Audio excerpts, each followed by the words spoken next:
Good afternoon, everybody, and we're just a few moments away from the afternoon session of racing here at the final Olympic Qualification Regatta in Lucerne, Switzerland. My name's Camilla Hadland. I'm joined here by Sebastian Franco to take you through all of this afternoon's session of racing, starting with the men's pairs. We've got doubles, we've got some fours, lots of things to look forward to in these repechages, Sebastian.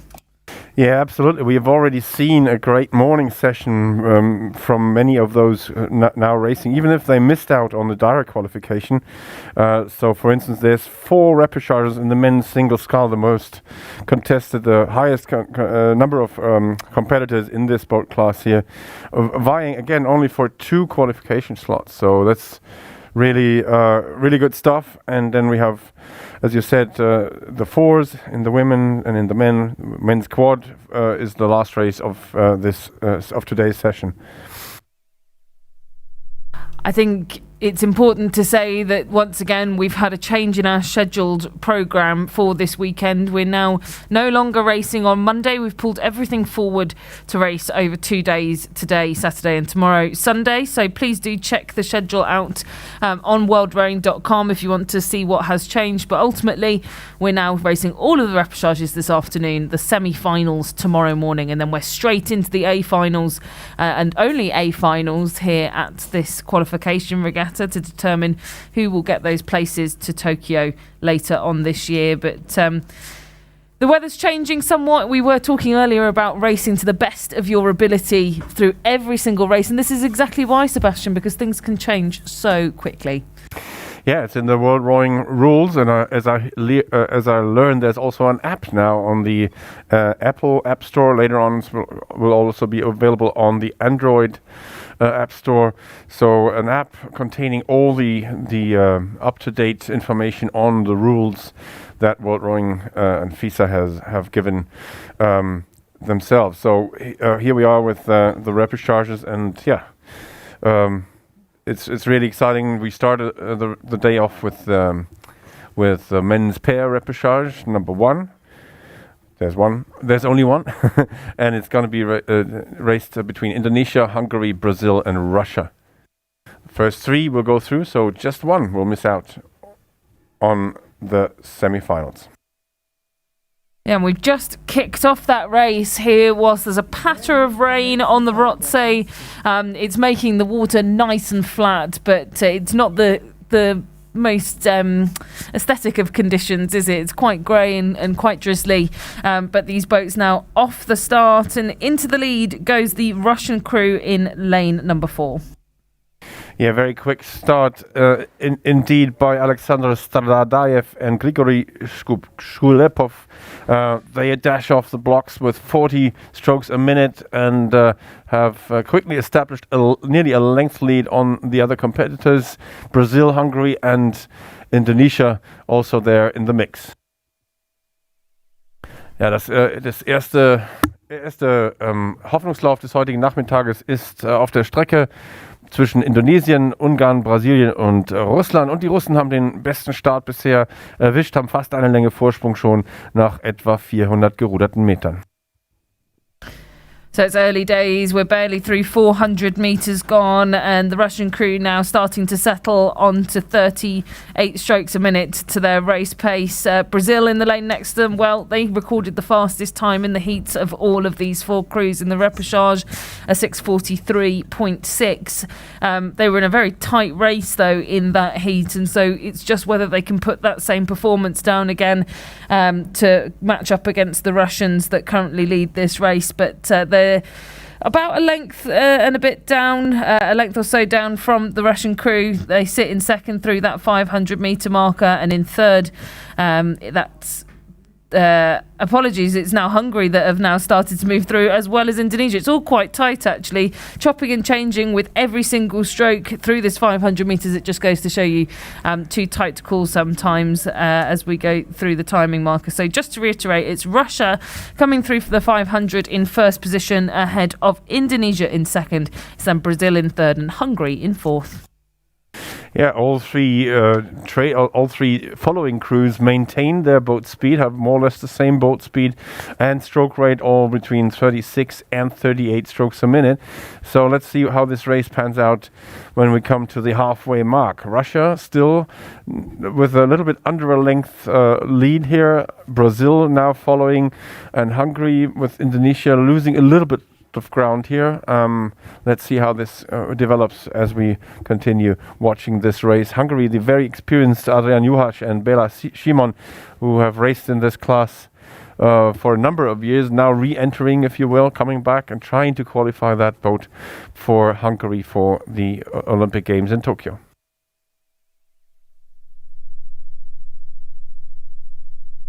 The race now still tightening up, and in fact, I think Indonesia racing out of their skins here to try and keep pace through the 1,000 metres with the other three leading crews. They were some way off the pace in the heats, almost 15 seconds or so back on the next fastest qualifying time, which was Hungary.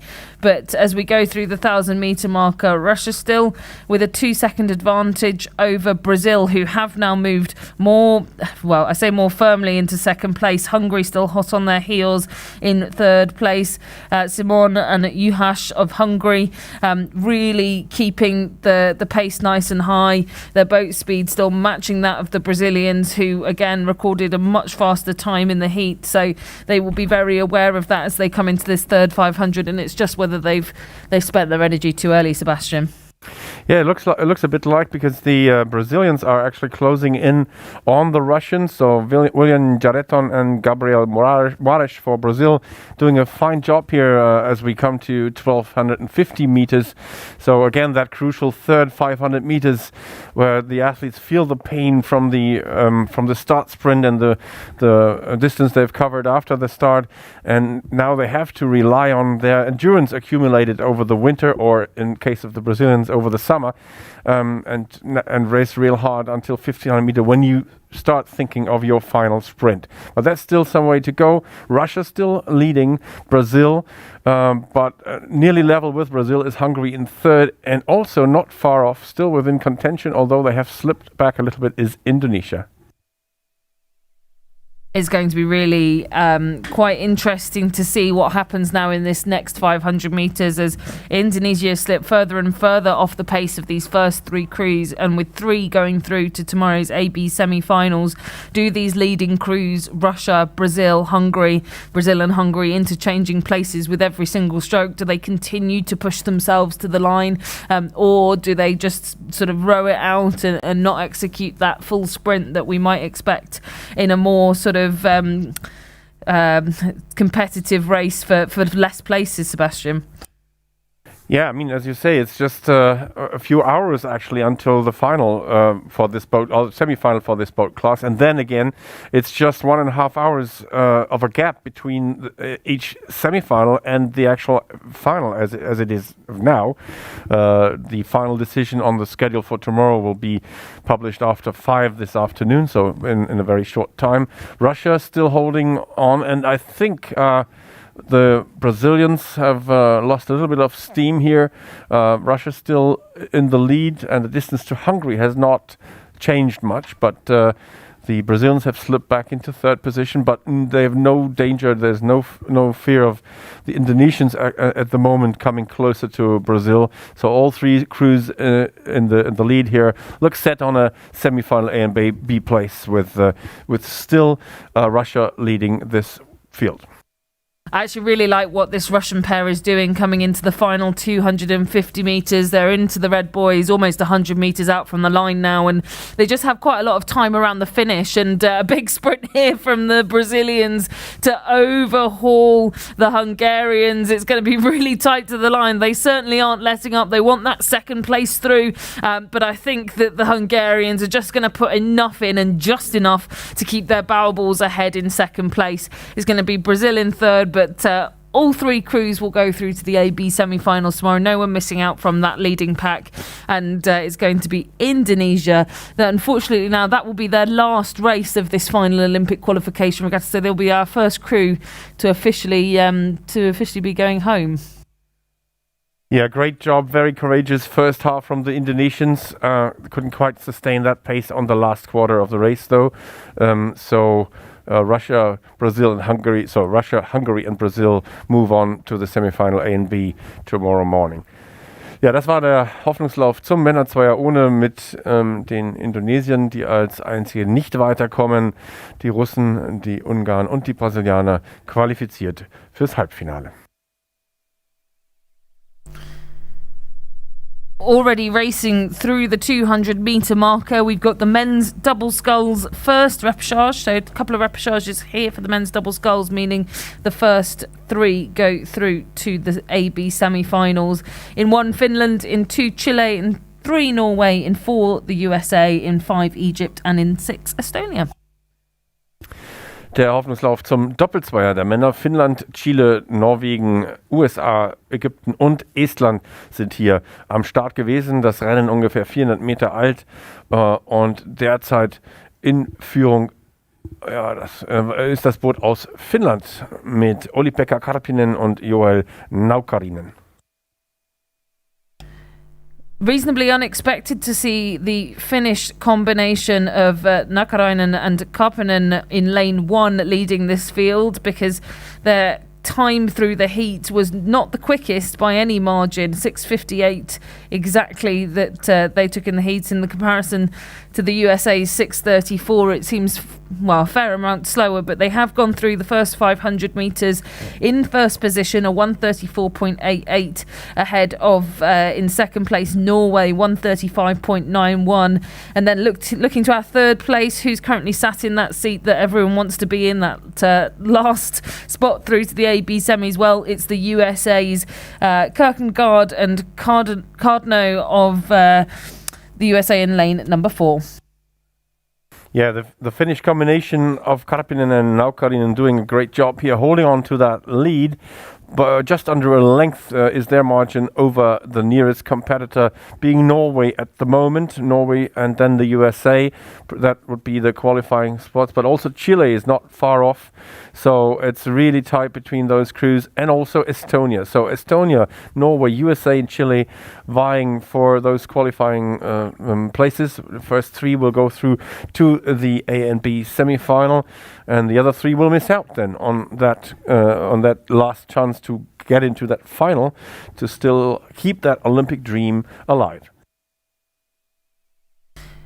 Yeah, just having another quick look at the times recorded in the heat, and I know we can't take everything from these because, as we saw this morning, many a different strategy, winding down or taking the race at a slightly different pace. But the Chileans they were 1 second quicker than the Norwegians at that point, so I would expect them to come back into the mix. They go through the 1,000 metres in 5th place behind Estonia, who have now come up into 4th. These two having a great battle for 4th and 5th, but looking up to our 3 qualifying spots at the moment. Still Finland, who are having a very impressive scull at the moment. The first 1,000 metres now down in a time of 3:13.67. Norway still got that second spot, but they are impending sort of doom from the United States closing in around them. They almost went through that halfway marker in the same time. Very, very tight between these two crews, and in fact I think the USA will be starting to try and press back as much as they can on this Norwegian boat. Yeah, let's not forget Estonia in lane 6. They are also upping their boat speed. They're now one of the fastest boats on the water and closing in on the leading Finnish combination. So this is going to be a really tight one. The Norwegians now have managed to come level with Finland, and even have taken the lead from Finland. So this is really a cracker of a race, I must say. The United States and Estonia also still within grasp of victory here on the road, as we come to the last 700 meters of this race. Yeah, I think there's still 5 boats in contention for these 3 places. You're absolutely right, Sebastian. The only boat out of contention, unfortunately, is Egypt's Salman and Al Shahawi in lane number 5. They're just off the pace, but through 500 metres to go. Norway now in the lead. It's then Estonia that had that great sort of third 500 to push them up into second ahead of third place. The USA, they're still there, nice and consistent in third place. But it's Finland, our sort of fly and die by the looks of things crew in lane number 1 that went out hard, but it just goes to show you it does pay off. It does pay back later as they're now starting to drop off the pace. Chile still in the mix, but as they come towards us in the tower, this is such a fantastic race, Sebastian. All to play for still for at least 4 crews, maybe 5. So the Norwegian combination Asgeir Tjøm and Erling Øyeseiter, they have taken the lead now with a very fluent style of rowing. They are rating not that high, just 37 compared to the 41 for the Chileans on the neighboring lane. They try to close in, but it's the United States now also rating high at 45 strokes a minute and really try to close the gap. Come on, here's 5 crews again in contention. What a fantastic race in this repechage of the men's double scull. This is a blisteringly hot pace in this last 100 metres. Who's going to cling on? Are the Estonians going to close in on the Norwegians? I don't think so, but USA may be caught napping by Chile. Here come the Chileans on the near side of the lake. I think they're going to get it on the surge ahead of the USA, who will miss out on that qualification through to the AB semis. It's Norway followed by Estonia. I think Chile, race of their lives there to get into the AB semi-finals. What an incredible sprint. So well timed there from Alfredo Abraham and Francisco Lapostol of Chile. That was absolutely incredible. What a fantastic race, and once again it's the old story. Repechages can be really nerve-wracking. We really had a good time watching it. The athletes put up a fantastic performance here, all of them. Egypt crossing the line now in 6th place. So let me wrap it up for you. The qualifiers are Norway, Estonia, and Chile out of this repechage, whereas all the others miss out on the semi-final A and B. So congratulations to the leading 3 crews. Ja, das war doch mal ein Rennen, meine Damen und Herren. Der Hoffnungslauf des Männer-Doppelzweiers hat uns alle ganz schön aufgeregt und Nerven gekostet. Und es waren die Boote aus Norwegen, Estland und Chile, die sich die 3 Halbfinal-Qualifikationsplätze gesichert haben.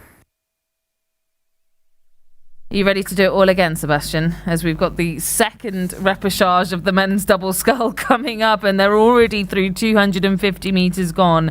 In lane 1, Venezuela. In lane 2, Uzbekistan. In lane 3, Greece. In lane 4, Ukraine. In lane 5, Serbia. And in lane 6, Hungary. Und es geht direkt weiter mit dem zweiten Hoffnungslauf zum Männer-Doppelzweier mit Venezuela, Usbekistan, Griechenland, Ukraine, Serbien und Ungarn. So the race is about 400 meters old. Who's in the lead? It's the Serbian combination of Nenad Bedic and...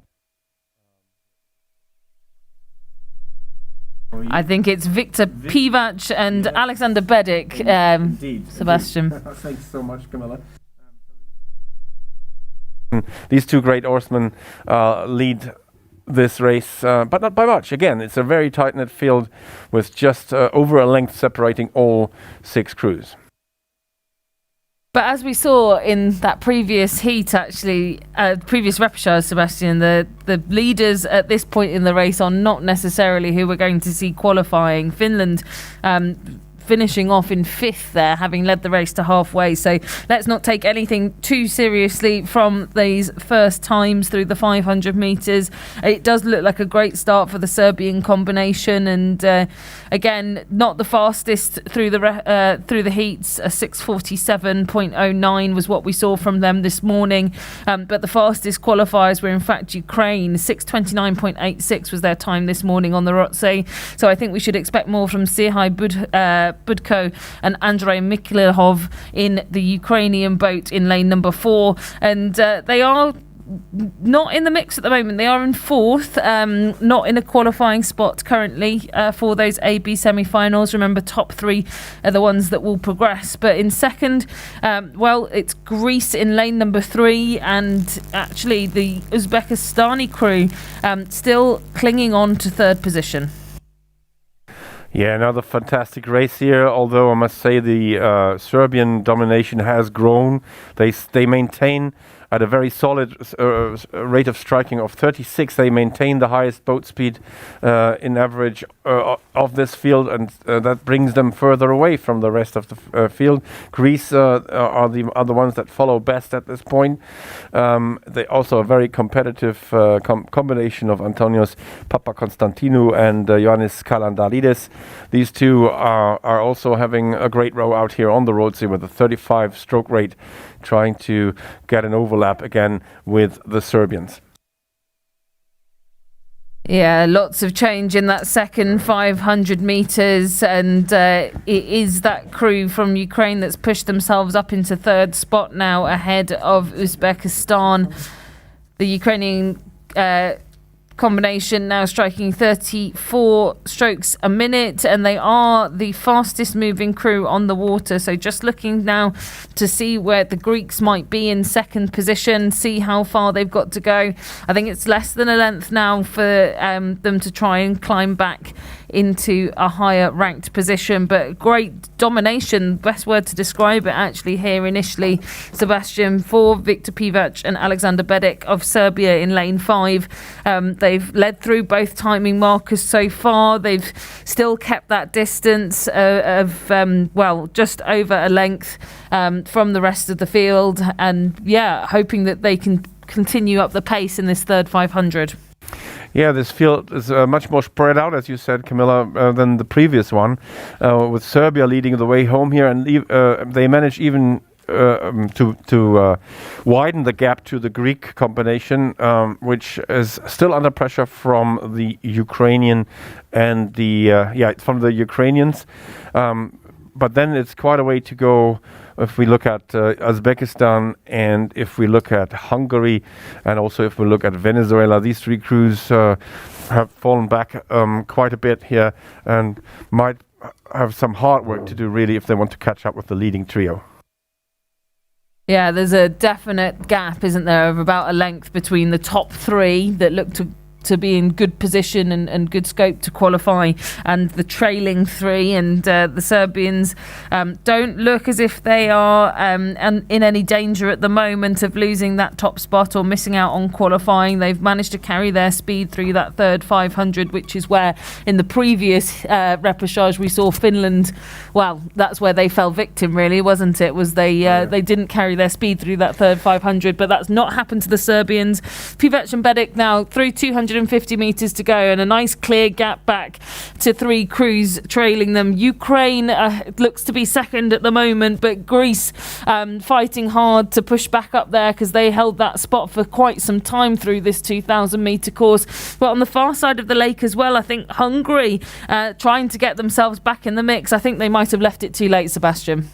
It looks like that. It's the row of their lives for the Hungarians, Bakshka and Szabo, but the Ukrainians now, Mikhailov and Budko, have managed to slip past the Greek, who have seemed to have lost some steam here on the last 100 meters or so, and even are in danger of being overtaken by the Hungarians. But crossing the line first are the Serbians, then we have Ukraine, Greece, and then Hungary. So that was the finishing order for the first four crews, and then some way for Uzbekistan, that's Abdullo Muhammadiev and Anis Odinayev. These two crossing the line now in fifth place, and finally Ali Jose Leiva Ruiz and Jaime Machado for Venezuela in sixth position.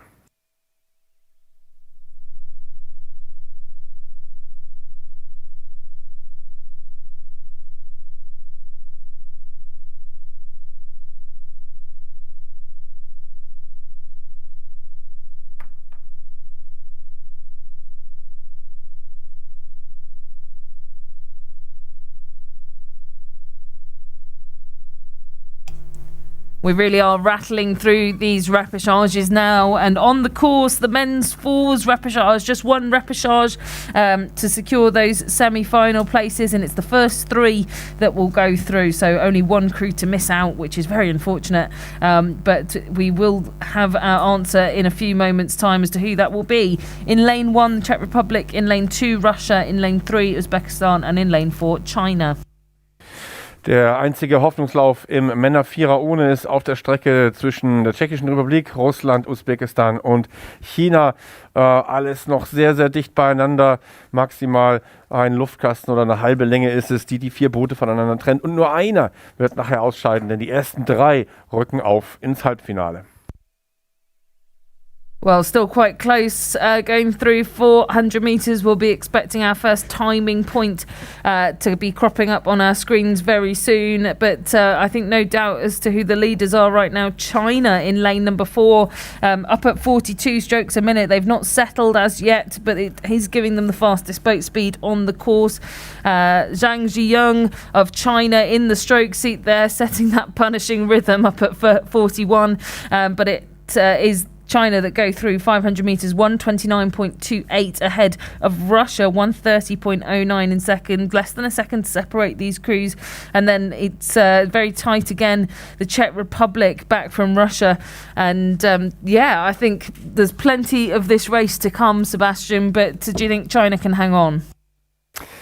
Yeah, hopefully they have gauged their speed right, and we've seen that happen today, this morning, several times, that crews, this is the final Olympic qualification regatta. You want to give your very best, and so you dash off the blocks, and some crews with a long time of no international racing didn't gauge their speed well enough on the first half and had to pay for that on the second half. So far, it does look as if China can maintain that speed and that margin because they're still the fastest boat out on the water. China ahead of Russia now in second place, third place for the Czech Republic.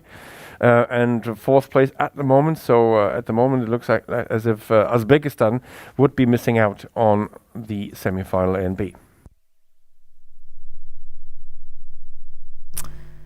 Having a look again at who performed well in the heats this morning. Russia had a reasonable gap, 4 seconds to 4 seconds ahead of the Chinese, which is quite interesting. But China still leading the way through 1,000 metres, 3:01.92 to the halfway point. It's then Russia ahead of the Czech Republic still, and they have managed to push out a little bit more of a gap, a bit more breathing space ahead of the crew in lane number 1. But as you say, especially Uzbekistan just dropping back on this pace ever so slightly. But I think it's very, very challenging to keep up with what is a pretty tight and pretty fast repechage here. Yeah, absolutely. And as you said, Uzbekistan is slipping back. That refers to their distance to China as the leading boat. But the Czech Republic have slipped back, have lost ground, ran a little bit out of gas here in the as the second half began. And so it's now level between Uzbekistan and the Czech Republic for this third and vital spot for the semi-final A and B. So Uzbekistan, as I speak, have overtaken the Czech Republic for third place. Yeah, great spot, Sebastian. And actually, the Czech Republic are trying to respond on the rating rather than on the boat speed. They're not going as fast as Uzbekistan, but they're up at rate 40. I think trying to chase it somewhat, which is the signs of a panicked crew, isn't it? 41 strokes a minute now. Willem Pachman in the stroke seat, just trying to do everything he can to not be in last place, because I think he'll know that's a dangerous position to be in. Through 500 metres to go. Still China unflustered by Russia, who sit in second. It's Uzbekistan now in third, and they're going to do everything they can to stay there, because that would be a great result for them to get into the AB semi-finals. Chinese still look solid and very, very upright rowing here. Really good style from the Chinese. They look really unchallenged by the Russians, who are a length down now on the Chinese. But the real battle here is on between the Uzbekistan crew, stroked by Tordiev, And the Czech Republic crew, it's now a clearer picture. The Uzbekistan crew is in the third position, but the Czech Republic is desperately trying to come back. Yeah, looking at the 4 boats out here in this final 250 metres, all of them bar Russia now above 40 strokes a minute. Russia just taking their time. I think they're pretty confident that they will qualify for the AB semi-final, but that certainly is not the case of the race going on behind them. Uzbekistan are really winding it now. They're up at 43 strokes a minute, and they are, with every single stroke, getting more overlap on the Russians and pushing out on the Czech Republic. Fantastic sprint here by the Uzbekistan crew. They are still on 42. No, they are at 44 strokes a minute, and they are in the buoys now. That's a danger. The last strokes for them, leading the way, the cruise across the line is China in first place. Second goes to Russia. Third, indeed, Uzbekistan beating the Czech Republic into that elimination position of the fourth place here. So the qualifiers, again, China, Russia, Uzbekistan. And there are not many regattas at this level, at international level, Sebastian, where if you don't make it through a round, you then no longer get a race. You know, there's always a CD semi-final or an EF semi-final. That's not the case here at this regatta, is it? Exactly. It's the final Olympic qualification regatta, and when you don't have a chance to reach that final with the 2 spots available for this men's 4, then the regatta is over for you, unfortunately. It's not a championship event. So yeah, we wish all those crews safe travels home who have already sort of finished their regatta with this race. But some of them will be coming back. Luckily, we do have World Cup 2 next weekend, starting on Friday. So if you're tuning in to us here on the World Rowing audio stream, make sure that you've got World Cup 2 in your diaries. More racing to come from the Rotsee here in Lucerne, and we'll be joined by even more crews who have already qualified their boats for the Olympics, who'll be flying in to Switzerland this week, I suspect. Yeah, this is going to be a great World Cup weekend, I believe, but we also really relish every race that's being held this weekend with the final Olympic qualification regatta. As you might have heard already, finals have been drawn forward from Monday to tomorrow and will be held between 10 o'clock and 12:30 tomorrow morning, Central European summertime. So make sure you have that in your diary and tune in to us. There might even be some video images from the course to give you an impression of how it looks like here at Lucerne. So we come to the repechage of the men's single scull, the repechage number 1, because we have 4 of them. And we see Friedman of Israel in 1, Hrvat of Slovenia in 2, Chiruta of Romania in 3, Filipovic of Serbia in 4, and Boch of Sweden in 5. The first 2 will go to the semi-final A and B. Yeah, I know that every event is tough here at the final Olympic qualification regatta, but perhaps the toughest of them all is the men's single, just purely because of the number of entries and the amount of racing these guys have to do if they want to make it through to that A final. So as you say, the first of 4 repechages just goes to show you how well entered this is. And through that 500 metre marker, the first of our timing markers, Rajko Hrvat of Slovenia up in the lead, the lightweight sculler of years gone by, trying to qualify in the open weight event here. First 2, so looking to second. Chiruta still pressing on the Slovenians' back, trying to push up the boat speed, which he's doing successfully. He's at 37 strokes a minute, the Romanian, and he's closed that gap down now to barely a few centimetres between himself and Rajko Hrvat. Currently missing out, well, in third place, just having a quick look down my screen, Danny Friedman of Israel. Well, he's an experienced sculler, isn't he, Sebastian? He's been coming to these regattas for a number of years in the men's single scull. Yeah, and he's also been to the European qualification regatta, if I remember correctly, in Varese. So Rajko Hrvat is still the man to watch, I believe, still in the lead. But now it has changed. The Romanian has taken charge of this race, Michal Chiruta. Let me just quickly say the Slovenian Rajko Hrvat, the former lightweight, as you said, Camilla, is coached by Andrzej Blažič, also a fellow commentator and coach from Slovenia. And I'm sure he'll be biting his nails off watching this race on the towpath. So here we are, Romania. Chiruta is leading this race. not by much. Horvath is following closely. It's less than half a length, maybe even just a canvas. And also Friedman is not far away, whereas Filipovic and Boch already have a considerable margin to the leading three scullers. And good timing. We're just through halfway now, so we can keep an eye on where the scullers are at. Still, Mihai Ceruta through the halfway point for Romania, ahead of Raikos Havat for Slovenia. Those two positions, if they were to stay as they were, would be your AB semi-finalists from this repechage. But Danny Friedman of Israel in third, and hot on the heels of Raiko Havat. And with such experience, I suspect it will be a fairly easy change of speed. If Friedman has it in the tank in this third 500 metres, he could really give the Slovenian a good challenge. But still a great race at the head of the field. Barely anything separating Ceruta and Havat at this point in time. A real nice response there from Raiko, wasn't it, Sebastian? Oh yeah, if he can sustain his pace in this middle section, then he's still in contention for that qualifying spot. The first two, as you said, go through, and he's really a fighter when it comes to the last 500 meters. Has won many races in that style. It's just he's the former lightweight, so he's not like the 95 kilo man. But these conditions certainly suit him well. Flat, calm water, just a very slight tailwind.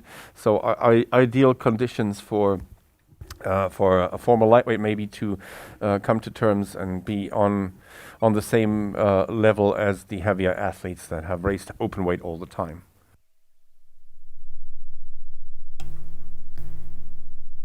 I think that small push that Raiko Havat put in through that sort of 1,250 metres, just dying off ever so slightly. He's up at rate 40 now as we come into the final 500 metres, which is going to be very hard to sustain for at least the next 2 minutes or so. But it's given Ceruta the opportunity to push out even further. He's only down at 36 strokes a minute, but maintaining good boat speed. In fact, the fastest boat speed on the course. And I think it's going to be fairly hard to overturn him in that top spot. But Raiko Havat slipping back even more so, now 14 metres back on Mihai Ceruta. But I don't think anyone else, everyone else is also slipping back. So I don't think anyone to contest with Havat here, Sebastian. Yeah, I think so too. It's Ceruta still has the highest boat speed, although he's unchallenged on this last stretch of water here. We have the red buoys coming up now, indicating the last 250 meters, 30 strokes to the line, and Ceruta takes this field. But Horvath is not given up yet. He's still maintaining that 40 strokes a minute stroke rate, which is really high. He looks over his left shoulder.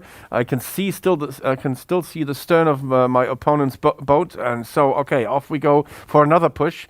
So Horvath is not letting Ceruta go by all means here, and the other scullers, including Dani Friedman, have slipped back. It's indeed Alexander Filipovic of Serbia who is closing in a little bit now to the Slovenian sculler, but still 3-4 lengths to cover. You can just see now as we come into the line that the sort of seeding that has happened through the heats with the times. We've got a perfect chevron here, that perfect arrowhead coming into the line. Mihai Ceruta of Romania ahead of Raikos Havat of Slovenia. Those will be your two qualifiers through to the AB semi-final. Unfortunately, Alexander Filipovic will be heading, home or to World Cup 2, depending on whether he has entered next week. And then looking at that, it's Danny Friedman ahead of Eskil Borg, I think, for Sweden in those final positions. Ja, das war der erste Hoffnungslauf zum Männer-Einer mit dem Sieger Mihai Ceruta aus Rumänien, zweitplatziert und damit ebenfalls fürs Halbfinale qualifiziert aus Slowenien, Raiko Horvath.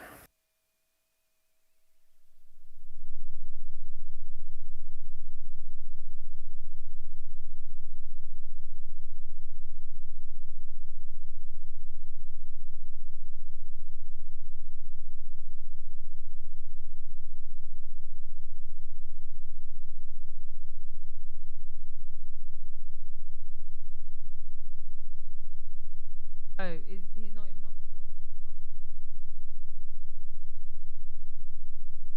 Well, we're underway with the next of the repechages in the men's single scull. I hope you're looking forward to more single sculls racing, because we've got this and another 2 others to complete to see who makes tomorrow's AB semi-finals. In lane 2, Ireland. In lane 3, Spain. In lane 4, Cuba. And in lane 5, Moldova.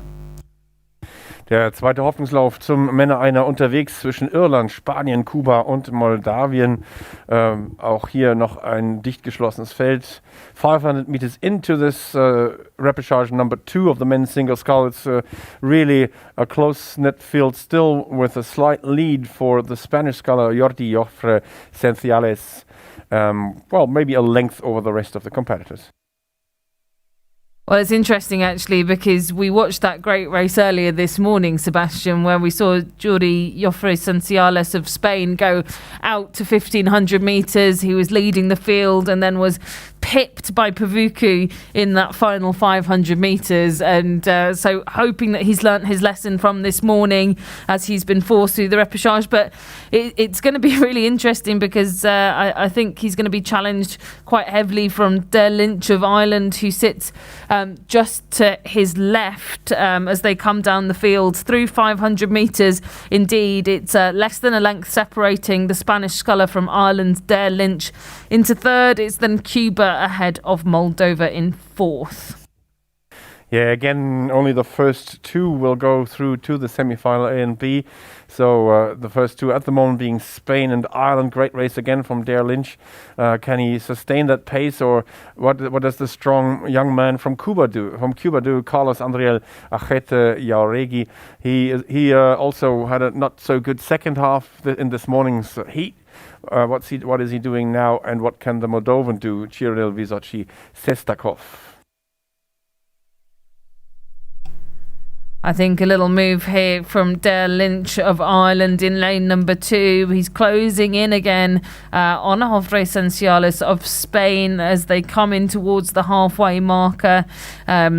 Lynch at 36 strokes a minute, Jofre Senciales at 35 strokes a minute, but it's Lynch with the quicker boat speed. But still all to play for here in these single sculls, with the top 2 to go through, and Moldova still pushing up. Vysotsky Sestakov in lane number 5, only a length further back than Ireland, again still within touching distance, especially when the speed can change so quickly here in the singles. But I think we're looking for a lead change perhaps as we close in on halfway. Der Lynch still with the fastest boat speed on the course as he closes in on Spain's Jofre Senciales in lane number 3, and we're going to get some times in just a second to confirm that those 2 now starting to push out again on Moldova's Vysotsky Sestakov. Fantastic race and well gauged so far from the Irish. I think, as you said, Camilla, he can be in a position to overtake the Spanish leader, Jofre Senciales, having led from the very start until now. Well, now he comes back, ups his rate also, 37 strokes a minute for the Spanish. And so far he has managed to fight off that challenge thrown at him from the lane neighbour from Ireland's Der Lynch. Great race between those 2 scullers out on the Rotsee. Yeah, a pretty admirable response there from Jofre Senciales. He's managed to fend off the charge, at least for now, as we go through 1,250 metres. It's still, well, less than a length separating these guys as they approach the final 500 metres, and then it's just a case of what is left in the tank. But like we said this morning, Jofre Senciales definitely did not have that sprint prepared and ready to go to get him directly into those AB semi-finals. But let's see how this develops now, knowing that it's 2 slots through. He might just be happy to sit and let it play out here, Sebastian. Yeah, it could be. Although he's really keen on winning, and Der Lynch has lost 1 or 2 meters since his last sort of attack, if you will. But I mean, we still have more than 500 meters. They have still more than 500 meters to row, so that's still 60 strokes towards the wire. Has he gauged his speed right? That's a question that I throw at the Spanish scull. Jordi Llofre has led from the start, and he is not the fastest boat on the water anymore. It's the Irish. Dare Lynch coming up very strongly with the highest boat speed and drawing level with the Spanish as I speak. Yeah, that was a huge push there from Lynch of Ireland, absolutely storming into 500 metres to go. It's like he was sort of winding up the elastic band and releasing it himself into that sprint, because he just came for Jofre Esenciales and has now almost got the same distance over the Spanish sculler that the Spanish sculler had over him in that sort of third 500 metres. And he's just walking away with it now, here's Sebastian. With every single stroke, he picks up metres and metres, with Jofre Esenciales now 15 metres back on Lynch of Ireland, who leads the way into these final 250 metres. Yeah, great race pace and well-gauged race by the Irish Dare Lynch. He maintains the highest boat speed on the water at the moment, whereas obviously Jordi Llofre Esenciales of Spain is content with his second place, because the opposition is quite far behind at this point, 4 or 5 lengths back. We see a sprinting Moldovan also doing a great race here, but not within grasp of one of those 2 qualifying spots here. Cyril Vysotsky Sestakov trying to close the gap towards the Spanish, but the Spanish now sculling at a mere 31 strokes compared to his 37, 38 strokes earlier in this race, is obviously content with the second place. A really great patient leg drive here in the single for Dare Lynch out in front. I like the way that he really lets himself grip onto the water before pressing through and over the line to claim one of those spots in the AB semi-finals tomorrow morning. Very hard to come by in the men's single scull indeed. It will then be Jordi Jofre Esenciales of Spain in second position, and unfortunately that sprint did not pay off for Cyril Vysotsky Sestakov of Moldova, who will miss out now on that AB semi-final. Das war der zweite Hoffnungslauf im Männer-Einer, und die Qualifikanten sind Dare Lynch aus Irland und Jordi Jofre Esenciales aus Spanien, diese damit im morgigen Halbfinale.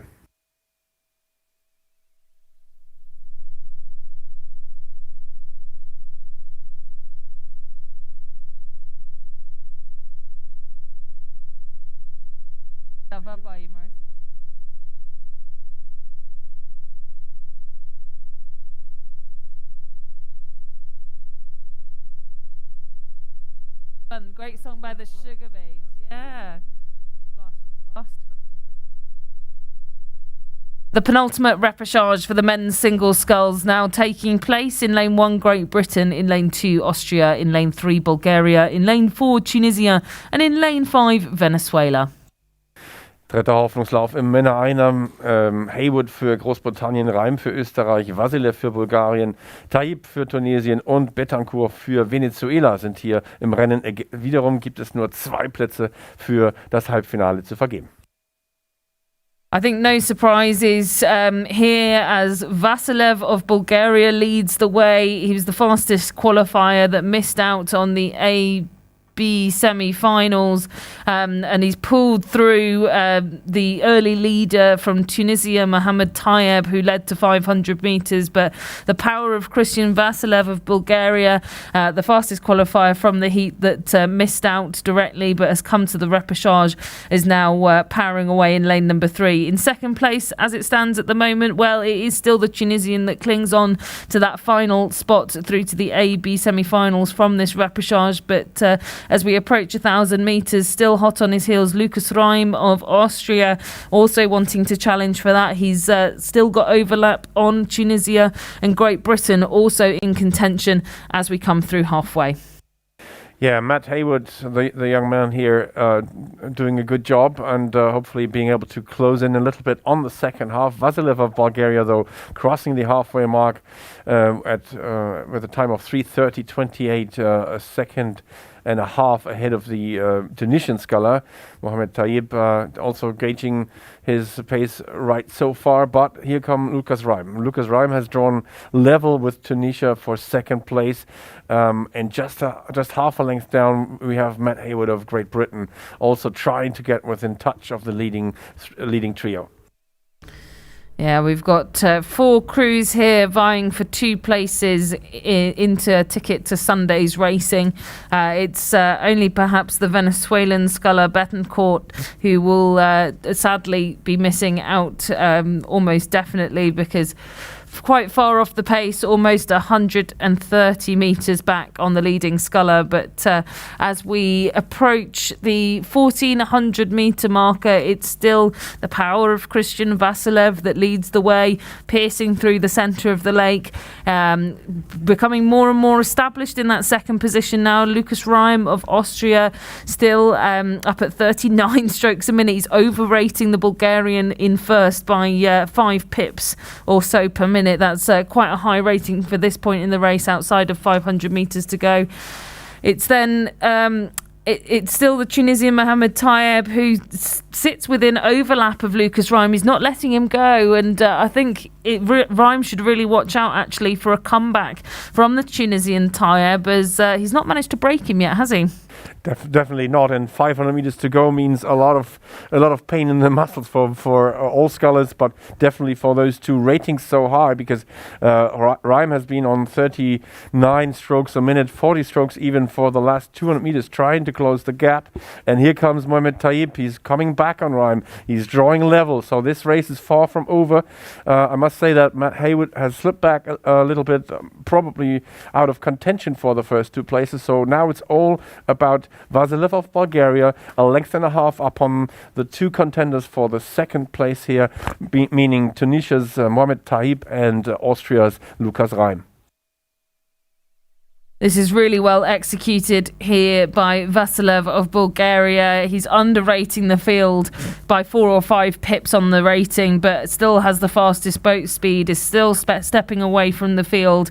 A really classy performance here from Bulgaria. But wow, this race for second. There's so much on the line here, and both Reim and Taib will know that from Austria and Tunisia respectively. The difference between coming second and third here means a race tomorrow or to not. So it's stroke for stroke, barely anything to choose between them. Lucas Reim now 42 strokes a minute as we come into the last 200 metres. It is neck and neck. Who do you think is going to clinch this one, Sebastian? My bet is on Lucas Reim. He is one of the best final sprinters. He's able to shorten his strokes a little bit, but Taib is responding, so it's everything's on there. Very controlled race by the Bulgarian Vasilev, who has everything under control here, but behind him still fierce battle going on between Reim of Austria and Taib of Tunisia. Is the Austrian now has a slight edge here, or is it level? I can't gauge it really. I think that Lucas Reim might have just pipped Mohamed Taib to the line. So maybe a bow numbers width for Reim, but let's have that confirmed by the jury.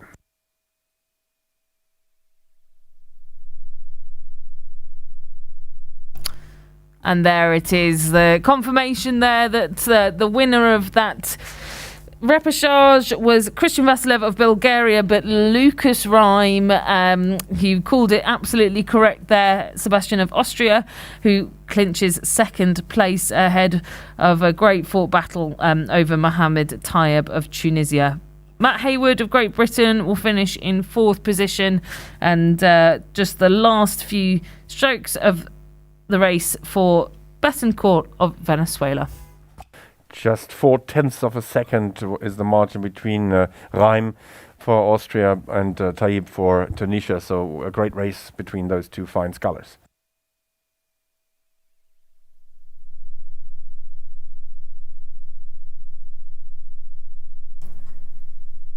The 4th and final repechage now of the men's singles sculls, and the rain lightening off somewhat for these 4 scullers as they embark on 2,000 metres of pretty unrelenting pain. It's in lane 1 Cyprus, in lane 2 the USA, in lane 3 Belgium, and in lane 4 Chile. Der vierte und letzte Hoffnungslauf zum Männer-Einer unterwegs zwischen Zypern, den USA, Belgien und Chile. So 500 meters, just the scullers have just crossed the 500 meter mark, and we see the Cyprus sculler Alexandros Sisimides in the lead, just 35 hundredths of a second to John Graves from the United States of America in second place. Then we have also not far off Cardenas Morales for Chile, with Wout Lemmerlein a length down only at 500 meters. So everything to play for all four athletes in this repechage number 4 of the men's single sculls.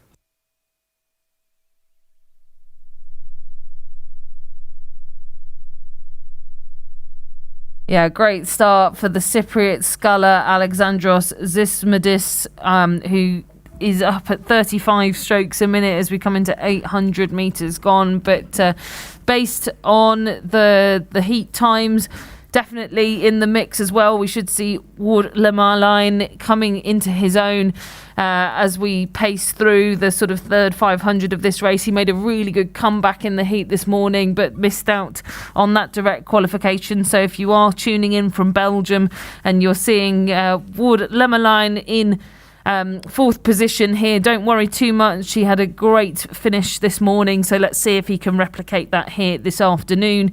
But still Cyprus in lane 1 with the fastest boat speed on the course. It's then Chile, Cardenas Morales in lane number 4 that sits in second, only a couple of metres ahead of John Graves of the USA.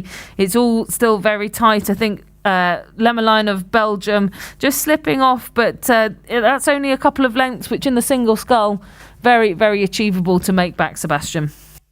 Yeah, absolutely, and I wonder how the Cyprus sculler does that. He's got a really even race pace here. He doesn't vary his rate of striking much.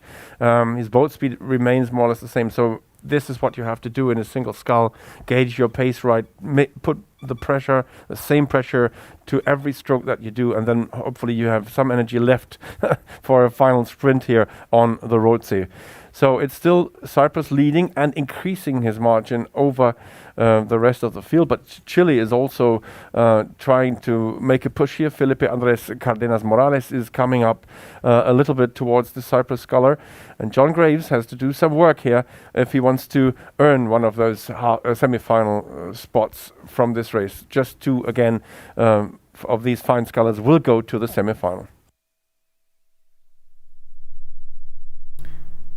So we've talked a lot about the third 500 metres today, because it really is where you separate the exceptional performances from the rest of the pack, and certainly we'll be keeping eyes on who can put in a really good third 500 metres. And starting to wind now, it's the Chilean sculler, as you say, Sebastian, Cardenas Morales of Chile in lane 4, closing in with every stroke in this third 500 metres on the Cypriot Sisimides in lane 1, and he's going to have to watch out both on opposite sides of the lake, which can be tricky in a single scull where there's not much noise, there's not much to kind of sense where your opponent is, and if you're trying to keep nice and insular in the boat, it can be really tricky for these guys to gauge where their competition is.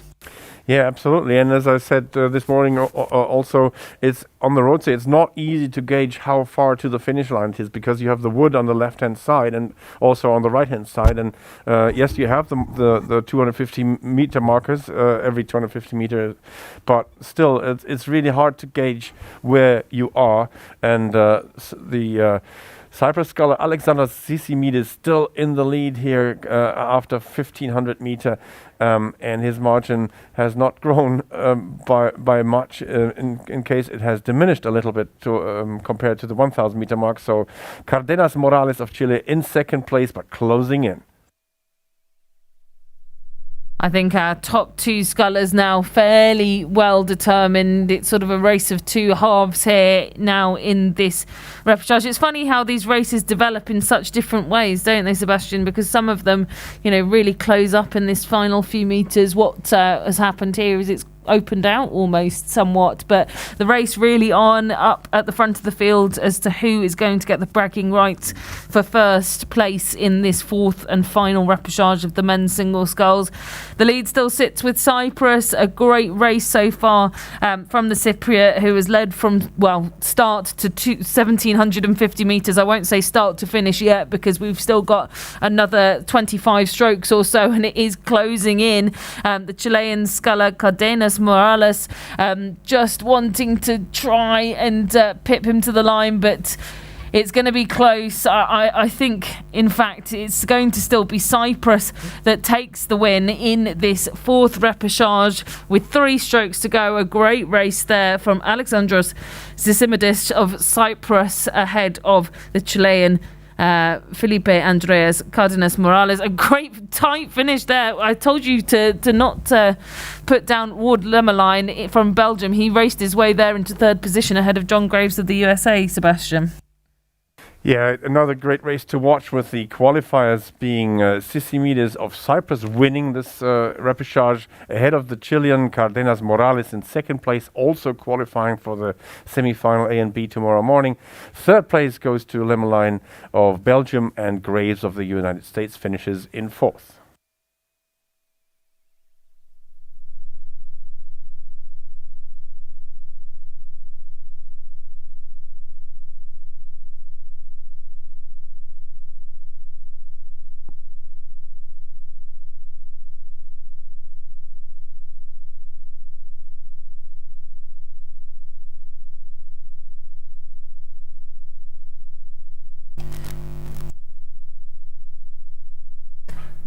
There's one repechage now for the lightweight women's double sculls. In lane 1, Hungary. In lane 2, Greece. In lane 3, Brazil. In lane 4, Germany. And in lane 5, the Czech Republic. Der einzige Hoffnungslauf im Leichtgewichtsfrauen-Doppelzweier auf der Strecke. Und Ungarn, Griechenland, Brasilien, Deutschland und die Tschechische Republik bewerben sich hier um 3 Plätze, die den Einzug ins Halbfinale bedeuten.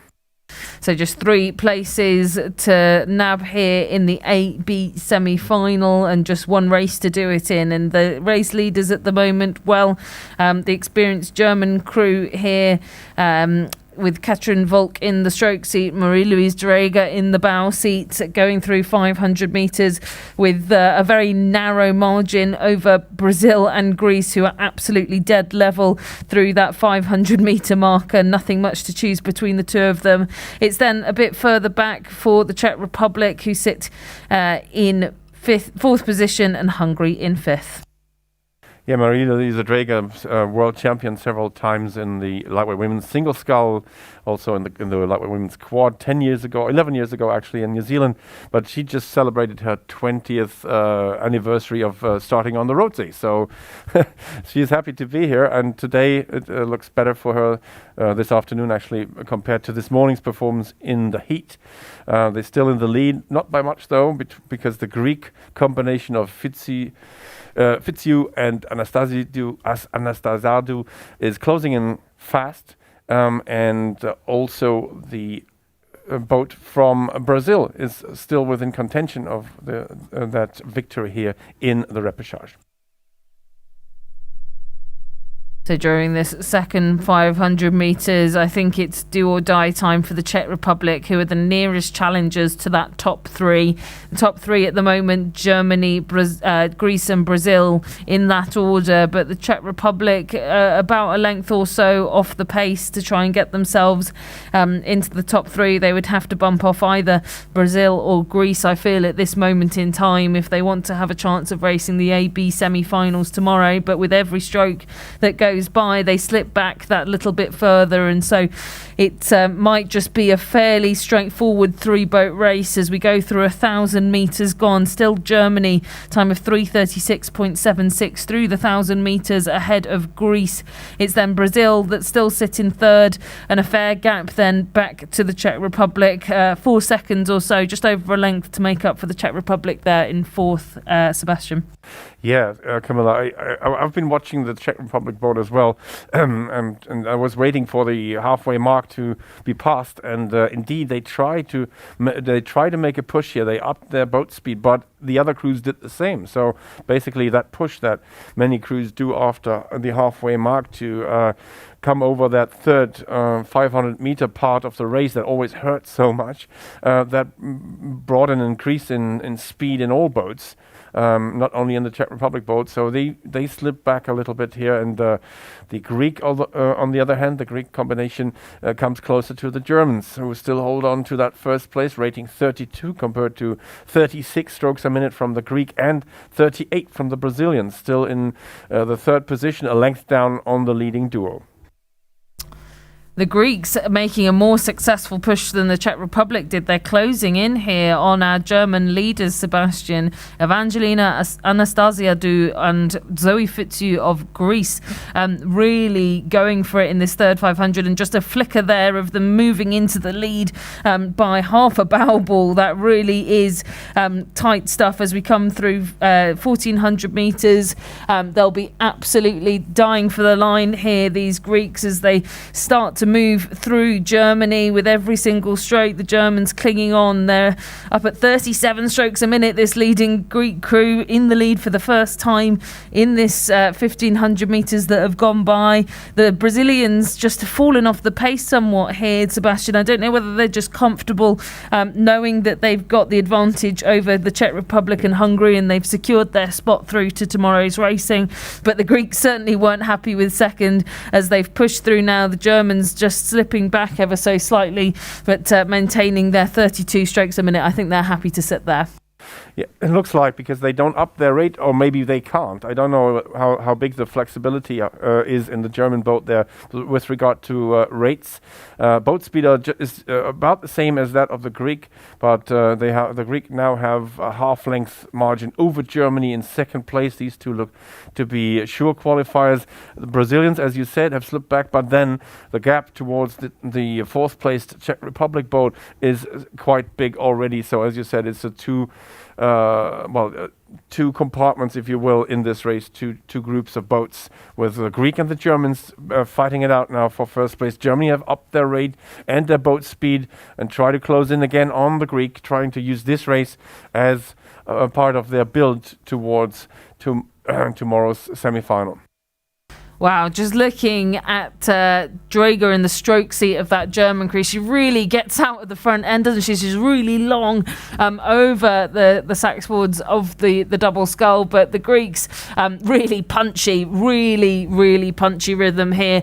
You can see why they took the lead in that third 500, but it's going to be a race to the line. I think the Germans just not quite as quick, unfortunately, and that's the bottom line, as the Greeks have half a length over the line in the lead, with the top two spots, Greece and Germany, ahead of Brazil, that will come over the line in third.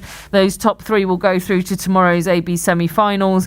It will then be the Czech Republic that finish in fourth, and we're coming in now to the line with the Hungarian combination of Chappell and Abid.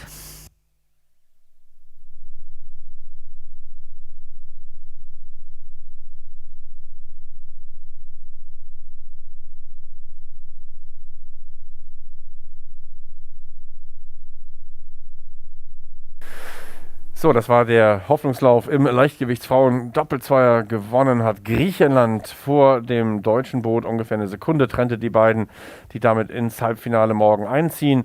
Genauso wie das Boot aus Brasilien, das etwa 6 Sekunden zurücklag. Nicht dabei sein werden die Tschechische Republik und Ungarn.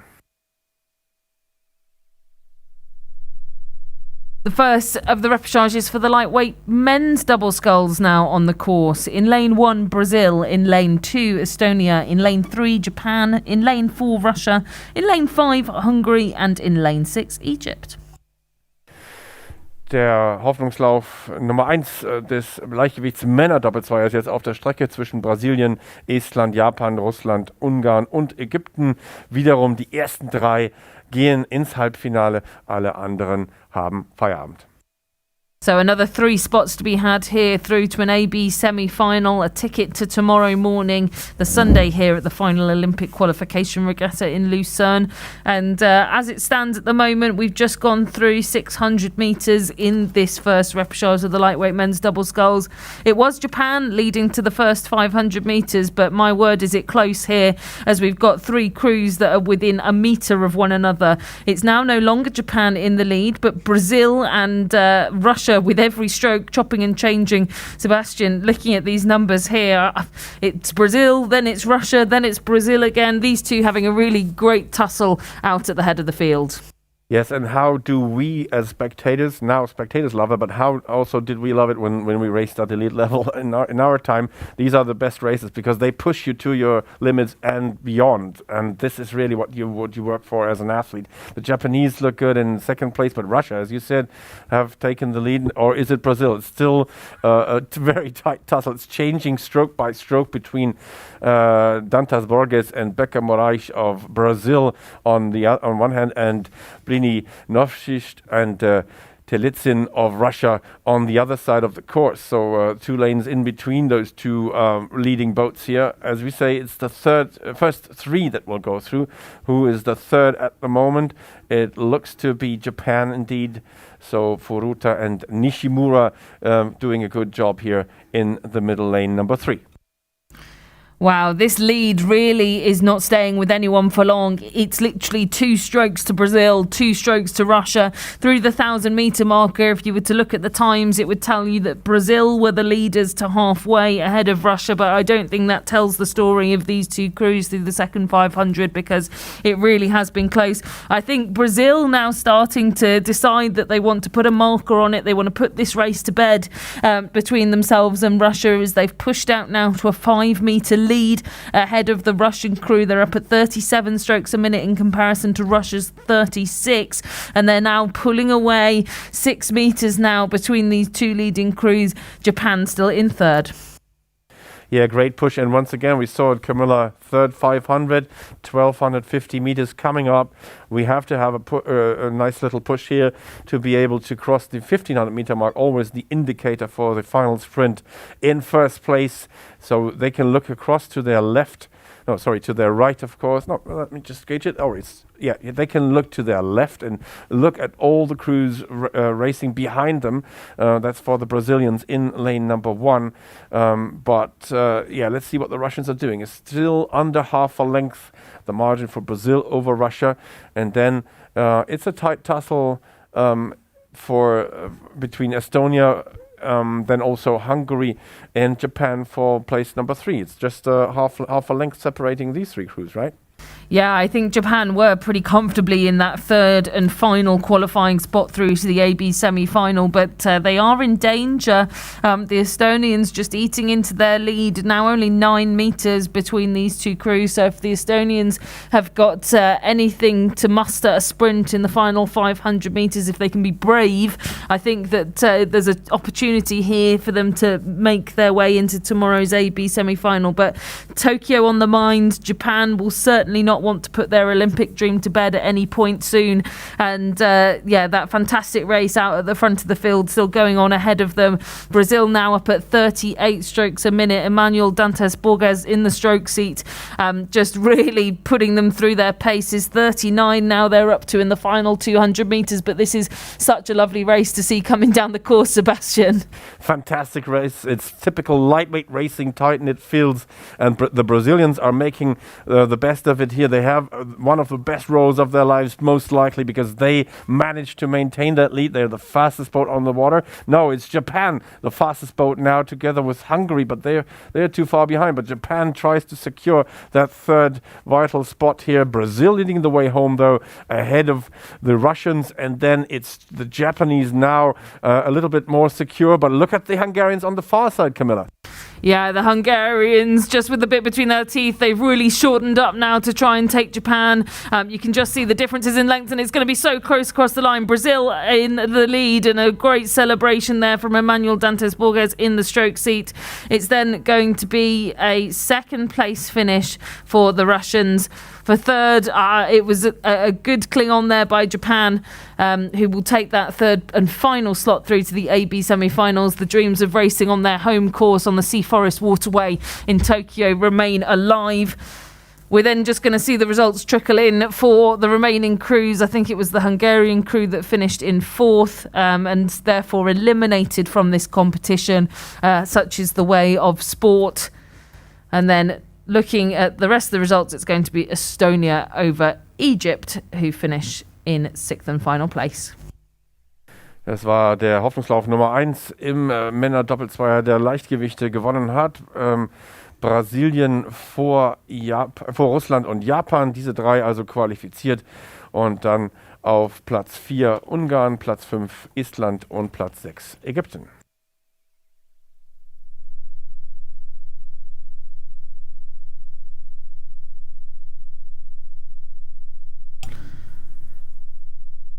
The second of those repechages now for the lightweight men's double sculls. In lane 1, Finland. In lane 2, Great Britain. In lane 3, Denmark. In lane 4, Austria. And in lane 5, the USA, with 3 spaces through to the AB semi-finals. Nochmal 3 Plätze werden vergeben im zweiten Hoffnungslauf zum Männerleichtgewichtsdoppelzweier. Finnland, Großbritannien, Dänemark, Österreich und die USA sind hier im Rennen. The race now just before the 500-meter mark, and the leading crew is Denmark at the moment, but narrowly so in front of the Austrians and the United States. Also Great Britain not far off. Yeah, really close racing here, coming into 500 metres gone through the first timing marker, 1:35.22 for Denmark's combination of Emil Espensen and Oscar Pedersen in the centre of the course. They just edge out by 0.3 of a second Austria to that first timing marker. Paul Sieber in the bow seat, Julian Schöbel in the stroke seat, wanting to make it through to tomorrow's racing. Then third, well, it's quite close, but it is the United States of America's Zachary Hees and Jasper Liu in the bow seat that just about head through 500 metres in a qualifying position. Another tight race here in the lightweight men's double sculls, and it's still Denmark in the lead, still being chased and pushed by the Austrians. Paul Sieber, one of the most experienced scullers in this field, stroked by Julian Schöbel.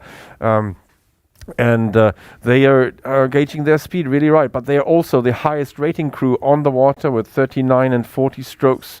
Also, United States are on that same rate, whereas the Danish are on 38. So very high rates of striking here by the leading crews. The Austrians try to come closer to the Danish because there's danger looming from behind, from the United States of America in lane 5. So that is from on the far side. If you look from the grandstand, from the press grandstand, I must say, because there's no spectators here. Then it's Great Britain also still within contention of one of the first 3 places here. And Finland, maybe another length down, but it's not. It's just halfway. So Finland also within contention of a qualifying slot. 50% of the race done now, and a lot of these crews will be assessing their chances of getting through to Sunday's racing. I think a fairly optimistic outlook probably expected from the Danes, who sit in the middle of the course, because they are continuing to move away. They are the fastest boat on the course, their speed being matched now by the Austrians, who have just taken it up one more pip to 39 strokes a minute, now 40 strokes a minute as they come into this third 500. They really want to show their form here, and I think probably very aware of the race going on behind them between the USA, who sit in third, and Great Britain, who know how important it is not to come fourth if they want to be in that AB semi-final.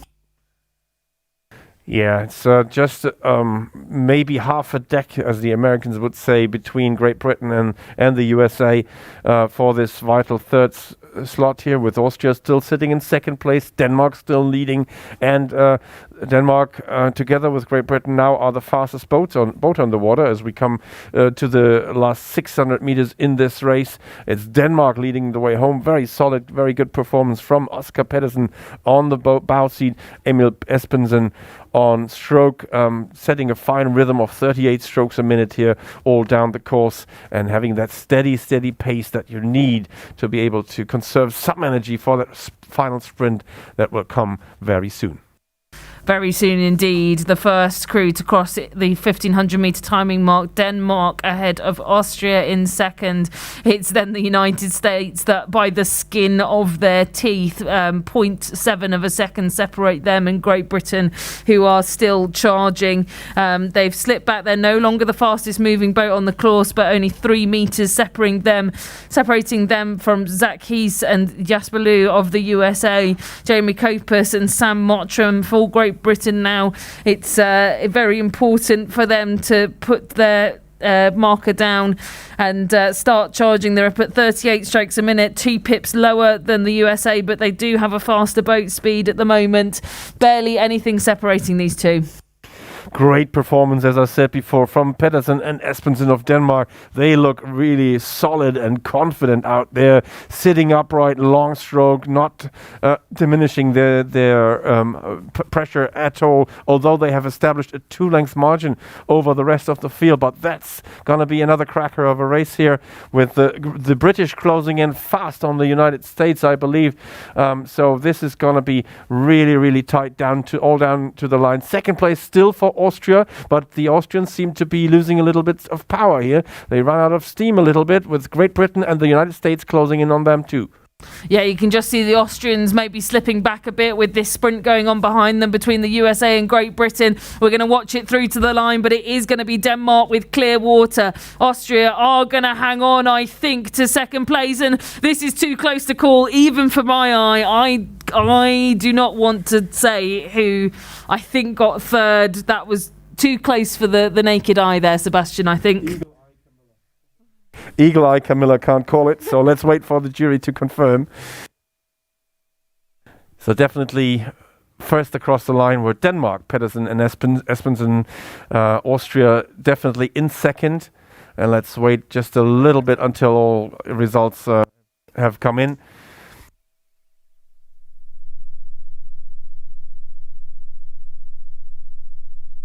Yeah, so this is confirmation here.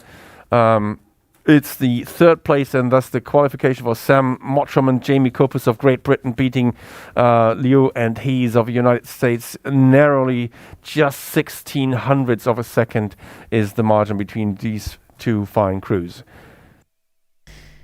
Wow, that was really, and I suspect some of the most tense moments there for both the US and Great Britain, to find out whether you're eliminated or not. You know, it's not even between first and second place. The difference between elimination and progressing through to the AB semi-finals hangs in the balance of that finer margin. So well raced all crews, but yeah, very, very tight there for both of those crews. Yeah, just for the records, as we said, first was Denmark, Austria second, then it was Great Britain in third, United States of America in fourth, and Finland in fifth.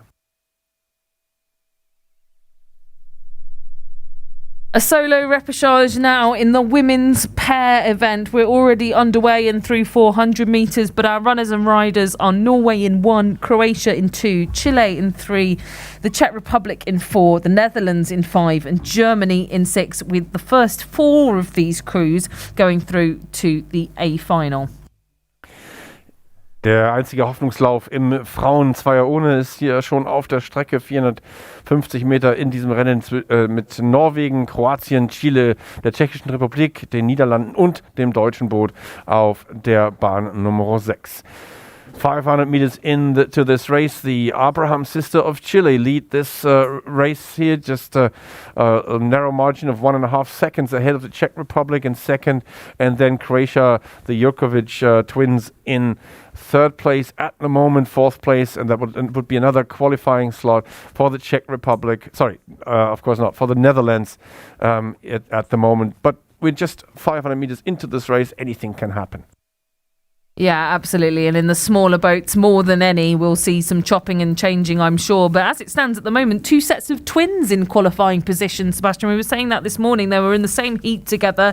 The Chileans, the Abraham twins, born on the 7th of July, 97, both of them. And the Croatians, the Jurkovic twins, 13th of October, 1999. There you go. So great to see siblings making great combinations and fast combinations here at the final Olympic Qualification Regatta.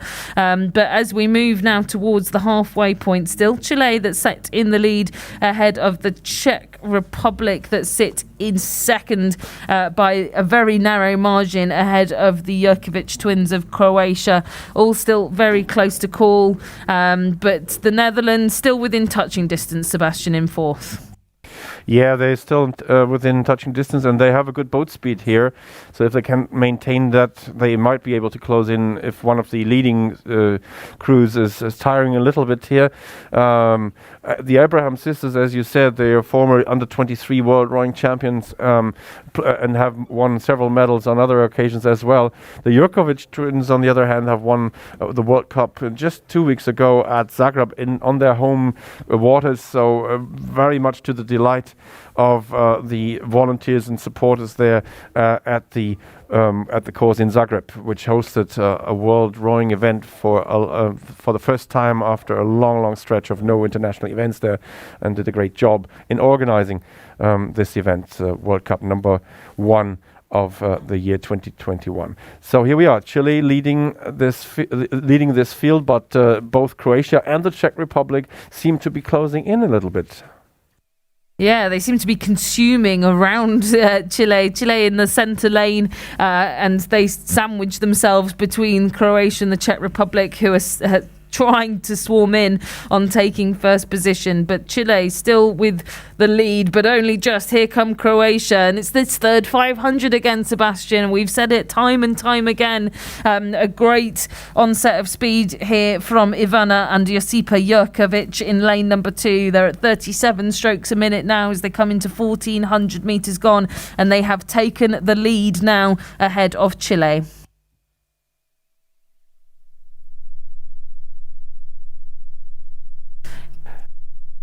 In third position, the Czech Republic still holds strong. They've managed to gain even more distance over the Netherlands that were their fiercest competition for that third spot. But 4 places here to go through to the final, remember. So the Netherlands still safe as it stands at the moment. They've got clear water back to both Germany and Norway that are in their own battle, actually. They're locked with barely anything to separate them. They are, in fact, level now as we come into the final 500 metres for 5th and 6th, which could be pretty interesting to watch. But all the action with the first 4 spaces as we go through 500 metres to go.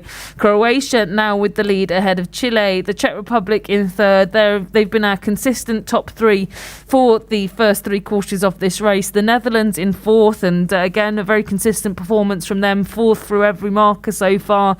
And then a very tight race between Norway and Germany out at the back of the field. Well, hats off to the leading Croatian combination, the Jurkovic sisters and twins. They have gauged their speed so well. They are still the fastest boat out on the water, consistently so over the last 500 meters. Now, as we come to the last stretch with about 300 meters to go, they are still very fast, rating 37 strokes a minute. And the Chileans also now on the same speed, if you will, just under a length lead for Croatia over Chile. And then it's the Czech Republic also just a few meters down, same speed, so not much changing here with regard to the top 3 crews. Then the Netherlands hanging back and forth with quite a margin, quite a gap to the leading trio, but still sitting on a comfortable 4th place qualifying position for that final A place. Yeah, these leading 3 crews have been pretty consistent in leading this field. The top 3 with clear water back to the Netherlands, like you say. The order that they finish in, well, we'll have to see what that determines in tomorrow's semi-finals, but it's actually turning out to be a very good race, Sebastian, as the Chileans charging back through in the centre of the lake. Fantastic race by the Jurkovic twins, but the Abraham sisters under pressure from the Dutch combination here in this race, and the Dutch, can they slip past the Chileans? Oh, it was really, really close. I believe the Chileans have just managed to keep their bow ball in front, but let's have that confirmed by the jury again. So Yves Stewart and Jose Agnes van Veen from the Netherlands, great final push. I think that was the Czech Republic. Czech Republic, yes. In those top 3 slots, it's the Netherlands that claim 4th, and then very close for those final 2 spots in this repechage of the women's pair.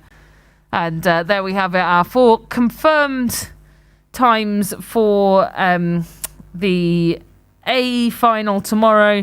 Croatia, the Jerkovic twins, take the win in that repechage ahead of Chile with the Abraham twins again. It's then in 3rd position the Czech Republic, Flamikova and Santrakova of the Czech Republic, ahead of the Netherlands, Stewart and Van Veen. Yeah, quite foggy in this Finnish tower, so apologies for that little slip. A very good final sprint from the Czech Republic, bringing them this 3rd place and qualification for the A final.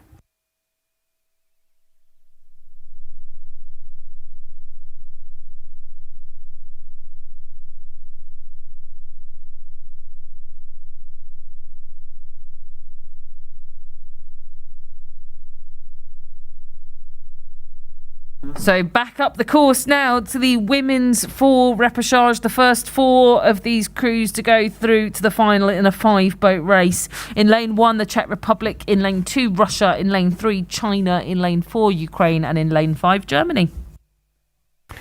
Der einzige Hoffnungslauf im Frauenvierer ohne zwischen der Tschechischen Republik, Russland, China, Ukraine und dem deutschen Boot ist jetzt schon etwa 700 Meter alt.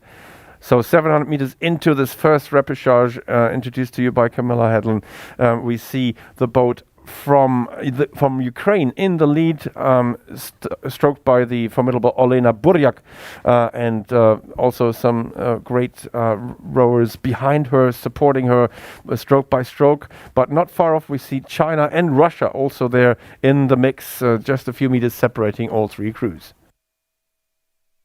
Yeah, really close here for the top 3 crews, all crowding round the Ukrainian boats that leads the way. China only a seat or so back, but even now they've just threatened to take the lead here from Ukraine as we approach the 1,000-meter marker. It's going to be a real fight to see who can claim through this timing marker that they've led to halfway. We'll see those times trickle in just a second, because the lead is exchanging now stroke on stroke between Ukraine and China in lanes 4 and 3 respectively. The Russians sit comfortably in 3rd ahead of the Czech Republic and Germany. And there we have it through the 1,000-meter. Ukraine still clinching on to 1st place ahead of China, but China will not settle for that whatsoever. Through this 3rd 500 metres, I'm sure we're going to see a real consistent effort from them. In 3rd, Russia. In 4th, the Czech Republic. And in 5th, Germany.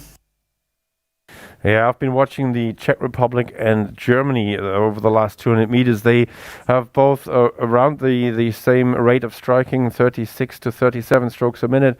Now the Czech have gone on to 38 strokes a minute, trying to move away from the Germans. It's just a few meters separating both crews, vying for that 4th and final A slot that can be had from this race. It's still very tight between China and Ukraine for the lead. As you said, Camilla, it's changing, with China now being consistently named as number 1 in this race for like the last 100 meters or so. Russia still also just a deck down. So great race. The trio at the head of the field being chased by 2 crews. That is the Czech Republic in 4th at the moment and Germany in 5th.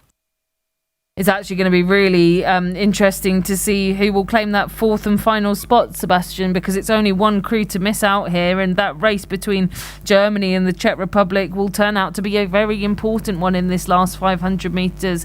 The Czech Republic, I think, have realised this. They're up at 39 strokes a minute now, and their boat speed consistently faster than Germany's to push them more firmly into that 4th place position. But the race at the head of the field, Russia now starting to come back into it to try and vie for 2nd place. place off Ukraine, our early leaders. But China just starting to move a few more centimetres into the lead. They're up at 35 strokes a minute, which is actually fairly low in comparison to the rest of the crews around them. Ukraine in second, striking 37 as we go through 1,600 metres gone, ahead of Russia, who've jacked the rating right up to 40 here. Yeah, amazing sprint from the Russians here, who try to close in on the leading Chinese, but the Chinese actually have not upped their rate that much. They are at 35, but it's just that they have this power. Every stroke is the same. They have a very good propulsion here, the four of them leading this field now. Wang Fei on stroke seat, supported by her compatriots. They look set on winning this repechage. Ahead of whom? That's the question. Ahead of whom, indeed, because it's now Russia and Ukraine fighting for every single bit of water that they can get. And in fact, Russia now only 1 metre off second place, which is sat with Ukraine. You can see, if you're here with us on the Rotse, how fantastic this race for second is. Ultimately, it won't determine who will go through to the A final, because all three of these crews look set to be confirmed. But a great race here from China and Ukraine and Russia, just with every single stroke to the line, making it so tight. China across the line with clear water, and I think it's going to be the Russians just ahead of Ukraine, but we'll have that confirmed. And then another great race here for the fourth place position, Sebastian. Yeah, it's still the Czech Republic crew that hangs on to that fourth place that would bring them through to the A final. And as they cross the line, they are in that A final just ahead of Germany, who miss out on the A final at the final Olympic qualification regatta.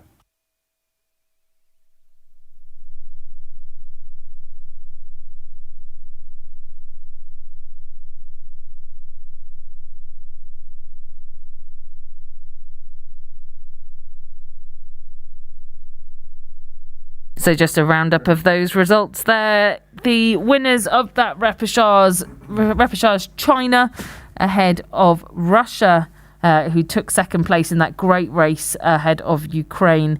It was then the Czech Republic in fourth and final position through to the A final.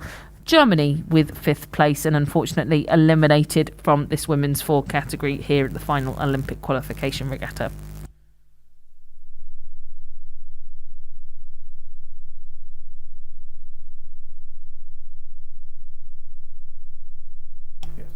The penultimate race of the day now already underway in the repechage for the women's single sculls. We've got 2 to go through to the A final directly from this repechage. In lane 1, Kuwait. In lane 2, Norway. In lane 3, Finland. In lane 4, Ukraine. And in lane 5, Hungary.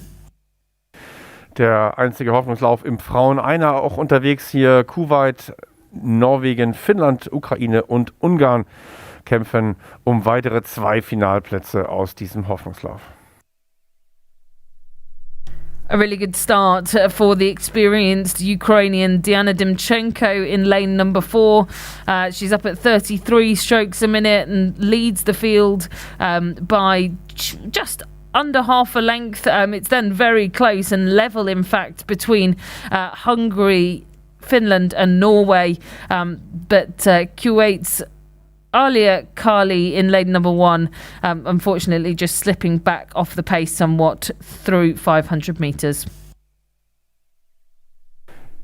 Diana Dimchenko of Ukraine, as you said, Camilla, in the lead here, and she maintains that high boat speed she had, 33 strokes a minute, and tries to get a bigger margin here over the rest of the competitors, because the Norwegian Jenny Marie Rorvik is also there in the mix, as is Eva Karpinen of Finland and Kitty Bertes of Hungary. All 3 nearly level for second place. So just 2 places out of this repechage. Just 2 rowers will go on to row in the in the final. So let's see how this race pans out when we come to the halfway mark.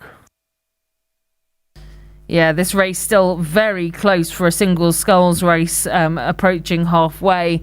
Like we said earlier, usually you see single sculls kind of disperse and lengthen out, and then they all come back together later down the course. But it's still almost neck and neck between the crews behind Dimchenko, who leads the way for Ukraine. I think she's fairly competent out here in the lead, and the chase is on for everyone else in reality. So in second place, I think, coming through the 1,000, it's probably just going to be the Hungarian Kitty Bertus, but we'll wait to see what the timing marker says ahead of Finland's Eva Karppinen. But Norway still in the mix here. Jenny-Marie Råvik, as you say, Sebastian, clinging on to fourth, but still almost level, actually, in fact, with the Finnish sculler Karppinen. Yeah, just a few strokes towards the halfway mark. We see Diana Dimchenko still comfortably in the lead by about a length and a half now over the other three scullers that are chasing her, not counting Alia Quali of Kuwait, who is in fifth position at the moment, some 100 meters behind the leading quartet. Let's see. So first across the halfway mark, indeed, Dimchenko of Ukraine, and then the other three boats headed by Råvik of Norway are just, 0.08 of a second apart between Råvik, Karppinen and Bertus. Great race for that second place in this repechage, the one and only repechage of the women's single sculls.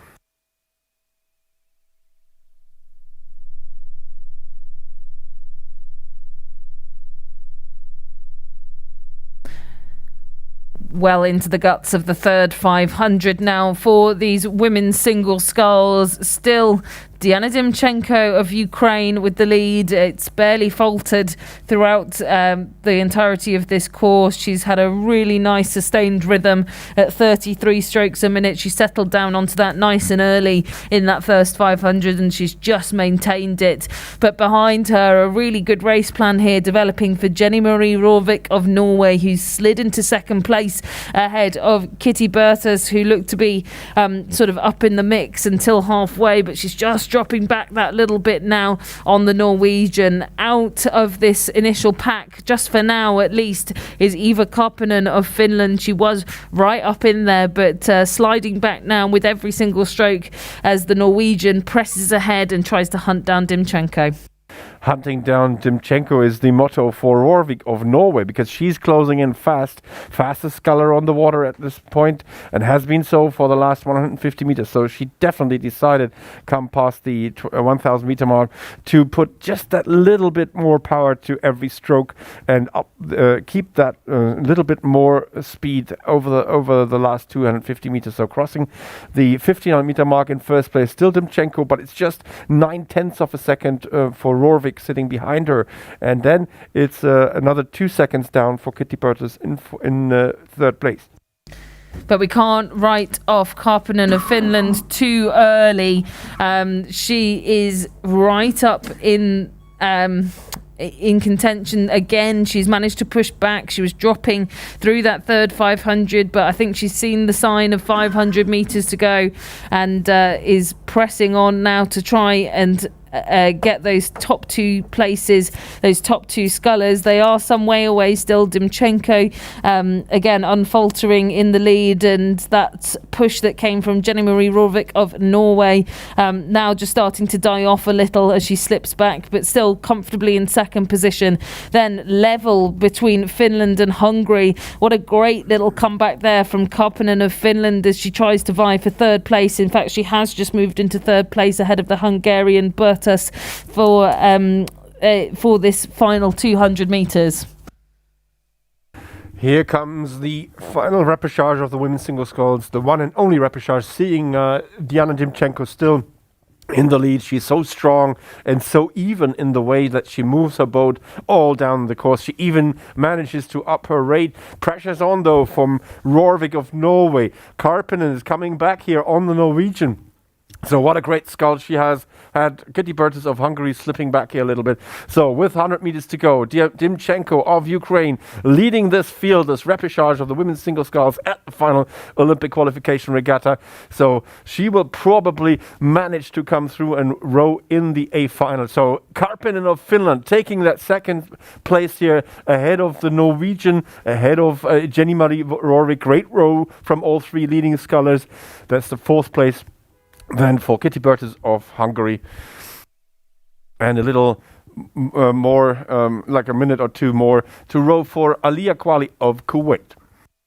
That was a huge performance from Eva Karppinen. We'd almost written her off through that 1500 metre marker, and just before she was slipping back, but she really mustered the energy and the speed to get her back into a qualifying position, rowing through both the Hungarian and the Norwegian to get herself into that space for the A final tomorrow. Wow, what a performance. I'm sure her father would be proud, Sebastian. Yeah, I saw him around these days. He's here at Lucerne. So, yeah, very well gauged race, we must say. And of course, we feel sorry for the young Jenny Marie Jorvik of Norway, who put on such a spirited performance and did not manage to come through to row in the A final here.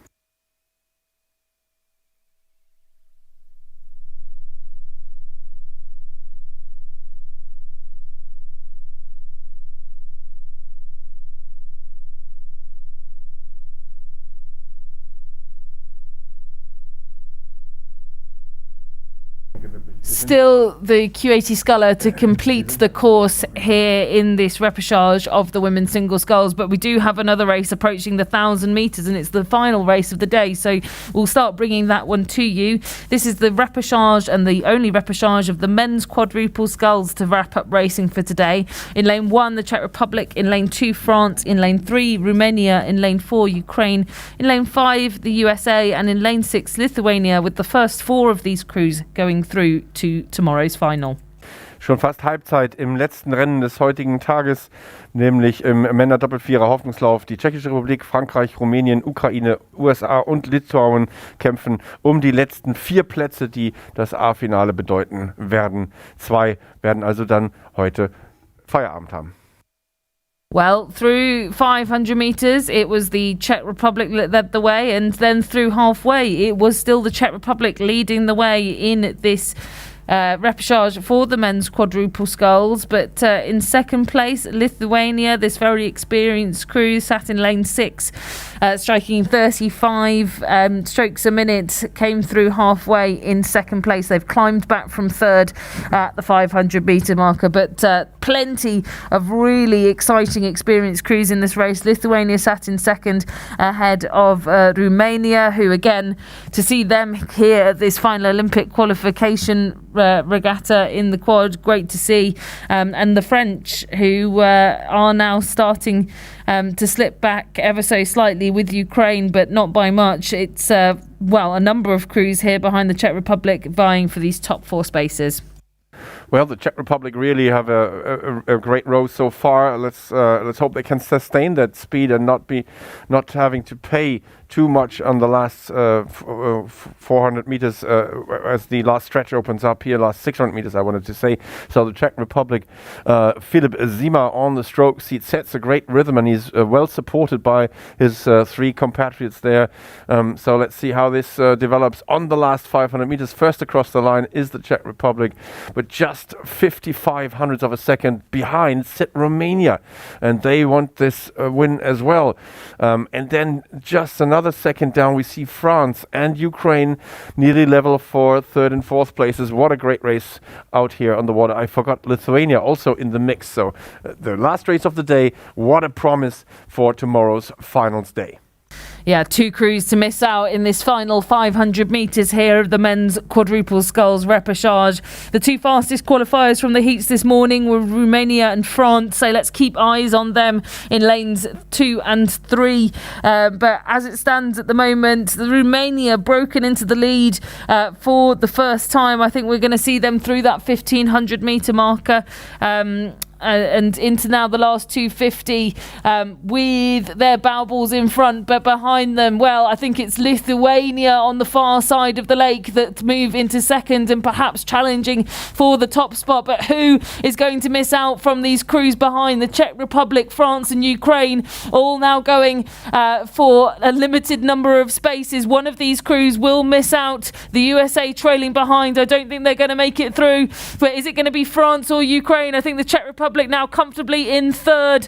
It's going to be Romania over the line in first, Lithuania in second, the Czech Republic in third, ahead of France that just clinched fourth over Ukraine. Wow, the Ukrainians in the men's quad not making it through to the final of this final Olympic qualification regatta. What a turnout for the books there, and you'd usually expect to see them in this event with such a prestigious history contesting at the Olympics, and then the USA rounding off there in sixth. Yeah, what a great conclusion of this first day of racing at the final Olympic qualification regatta. This repechage of the men's quadruple scull had everything in it, suspension till the very end, and the lucky winners here are the Romanians who come through in first place. Second place goes to Lithuania. Third were the Czech Republic, who led for quite a long way down the course, but then were overhauled. Fourth place and also qualifying were the French. France in fourth position. Then we have Ukraine in fifth and the USA in sixth.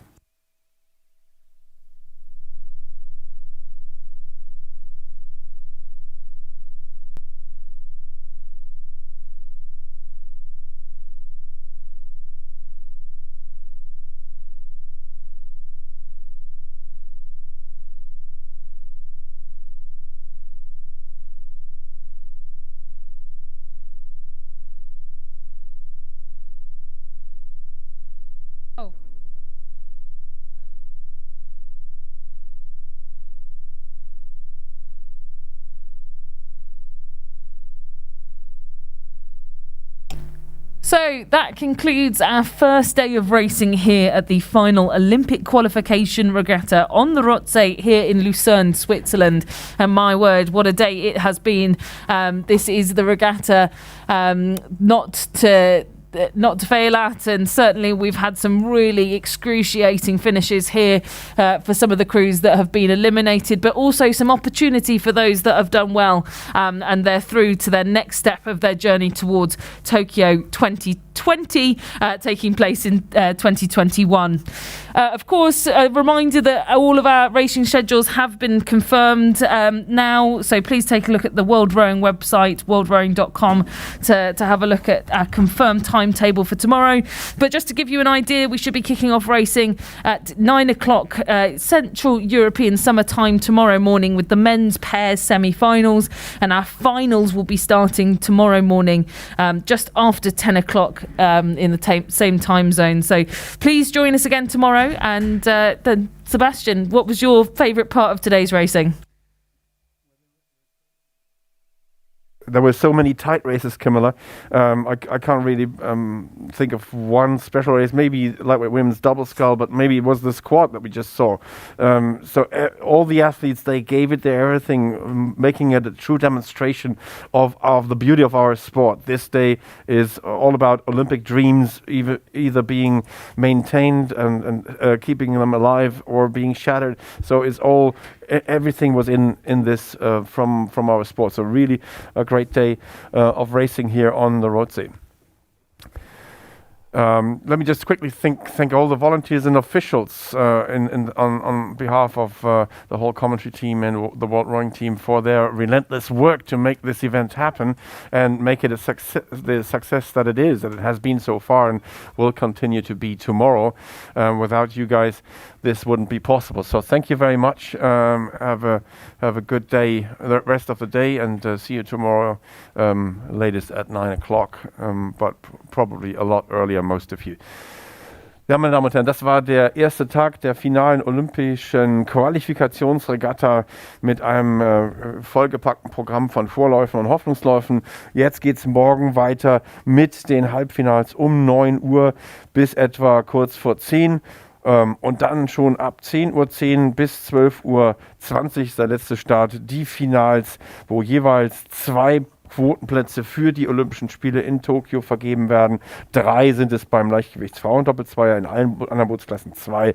Da geht es wirklich um alles oder nichts, um die olympischen Träume, die aufrechterhalten werden und weitergelebt werden können oder die sich halt dann leider für diese Olympischen Spiele zerschlagen haben werden. Also, wir wünschen allen Athletinnen und Athleten eine gute Nachtruhe, erholt euch gut, allen freiwilligen Helfern, die hier am Rotsee ihren Dienst tun, auch draußen im Regen und unermüdlich den Athleten helfen. Einen ganz herzlichen Dank noch einmal, Dank an das Organisationskomitee, dass sie diese finale olympische Qualifikationsregatta möglich gemacht haben. Wir sagen Tschüss und bis morgen. Camilla Hadland und